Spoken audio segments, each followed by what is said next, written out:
You're still watching TVC Breakfast. Now back in Lagos, it's time for Trending Now. And whenever this lady is here, I'm sure to get all my stories and my facts right. The beautiful Olamide is standing by. Good morning, Olamide. Good morning again, team. Ria is the only person that gives me what I need when I'm being introduced. Of course, of course. Shall we see what everyone's talking about this morning? Take it away. Let's have a look. Good morning, Nigeria. I always say that TVC has a finger on the pulse and an eye on the streets. And here on the Trending Now segment, my team and I, we do our best to bring you trending stories that are shaping the world that you and I live in.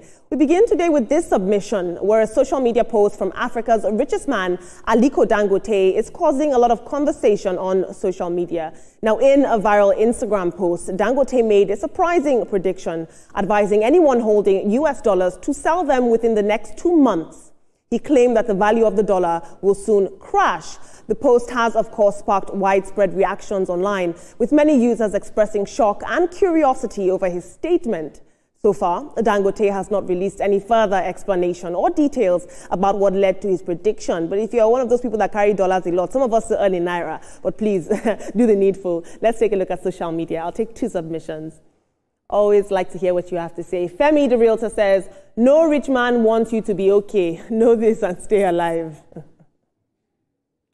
And Dear FRD says, nonsense. What does Nigeria produce? We are a consumer economy. They are trying to mop up dollars in the system. Team, this is very interesting. My takeaway from this is that there's foreign currency has flooded the Nigerian economy so much that we're constantly hyper-fixated on the dollar. Dollar this, dollar that. It's going to crash. It's almost as if we are victims of the volatility of the dollar, and it shouldn't be so.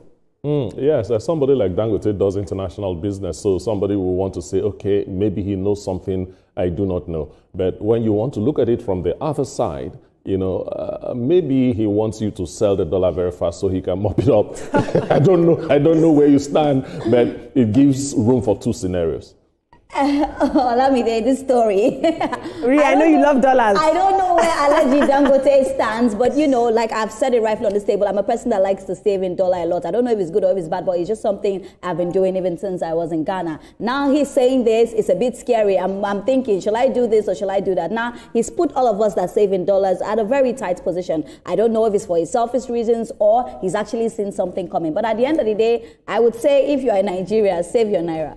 Ibrahim, really take time to expound on this. We've got time today. Yeah, so we have dollar supply, enough dollar supply. The reforms are actually working. The unification of exchange rates is actually also there.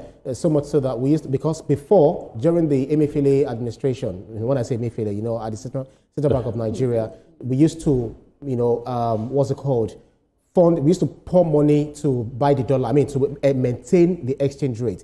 So it was very, very artificial, so much so that Nigeria's economy was on the brink. Now that this administration came in, they removed the fuel subsidy and all of the things are already taking shape. So that is why if you have someone like Dangote and Abdulsamad Rabiu, that's Boa, made this statement, then you have to take it very, very seriously. Because I can't wait for dollars to come below 1,000, to get below 300, 200, even 1 naira to the dollar. Before naira used to be higher than dollar.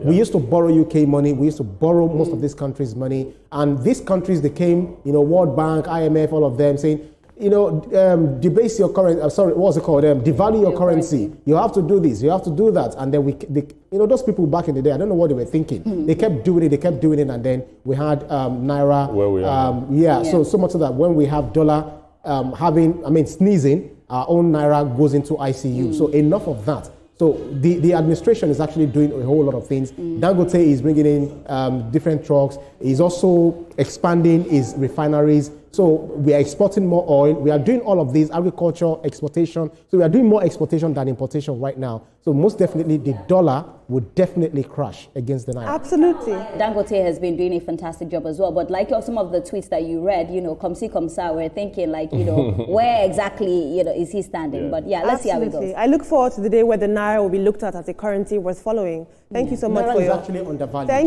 for your input, team. Moving on to some more somber news. This news broke my heart. 7 years after the tragic death of 13-year-old Ochanya Ogbanje, Nigerians are once again demanding justice. The hashtag Justice for Ochanya is trending as many call for this case to be reopened.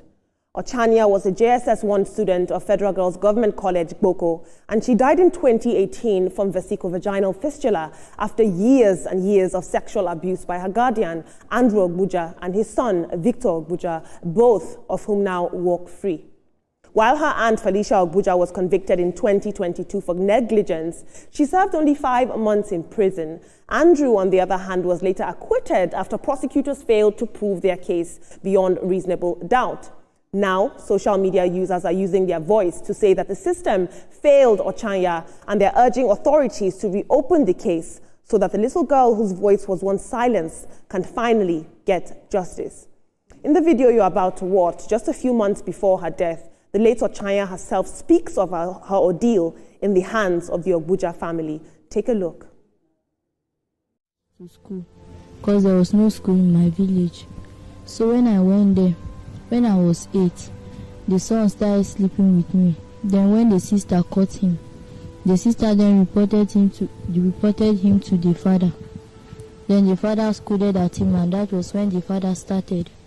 So September, when I went to school, I was not feeling fine, so I came back home. I went to Federal Medical Center in Makurdi here. I spent 2 months and 5 days there, so they discharged us. When I now came home, then that was when I told my mother. I have no words. Let's take a look at social media. Uncle Ayo says, there's a child laying cold in the ground. A child who could have been anything, could have been everything. The demonic degeneracy of a father-son duo has snuffed the life out of that baby. The Nigerian justice system let them walk free. It is not fair. Hashtag Justice for Ochanya. Amari says, so many times I've tried to speak about this, but words fail me. I simply do not know what to say because my soul is deeply broken by how helpless we have become as a people. A society where the most heinous crimes can be committed without justice being served. We need to rise up and demand accountability. We cannot keep letting the most vulnerable among us suffer in silence while perpetrators hide behind power, connections, or indifference. Every time we stay silent, we become complicit in this decay. Team, I thought it was very important to talk about this story, and I'm going to give you some context about this. Months before Ochanya passed away, she was wearing Pampers because she suffered, like I said earlier on, from vesicovaginal fistula, which means that she was incontinent because of how bad the abuse had gotten and the toll it had taken on her body. She died from sickness because of the rape and the abuse that she endured. 7 years later, the man and the son walked free. And interestingly, it was only the aunt that was convicted for negligence. Most interestingly also is the fact that this father is a lecturer, also has access to other children. 7 years later, nobody has been prosecuted or jailed. A young girl's life cut short needlessly. I believe that silence is complicity. Yes, in this case, silence is, in fact, is a major crime. She died of VVF. That is a very painful and disgraceful a situation to find yourselves before you die. The son, Victor, was doing the stuff, and the father came and saw it and continued. Maybe he had a very good lawyer that got him acquitted, definitely on technical basis and things like that, but he's walking free after condoning and participating in something like that. I just can't wrap my head around it.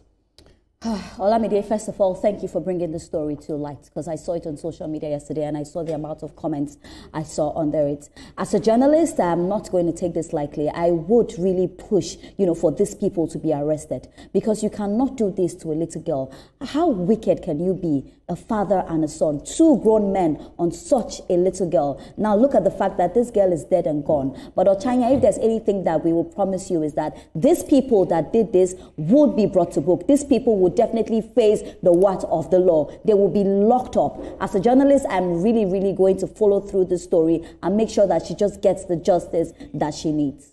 Unfortunately, they went to court, and the court actually discharged and acquitted them, despite the overwhelming evidence, that was presented. So it's adult negligence, guardian negligence, the institutional failure, and even the police not doing the job the way they should. And, you know, when we see courts prioritizing technicalities over the child's voice, we just talked about maternal mortality, we talked about the female gender earlier in our programming. This is so sad, you know. We just have to, I don't know, I think the spirit of Oceania would continue to haunt these perpetrators, the killers of our innocent soul, because it's so sad, because that's why people don't trust the system any longer. So if we can revisit this case, we must and we should. Yes, I think if new evidence is found, you can open another case.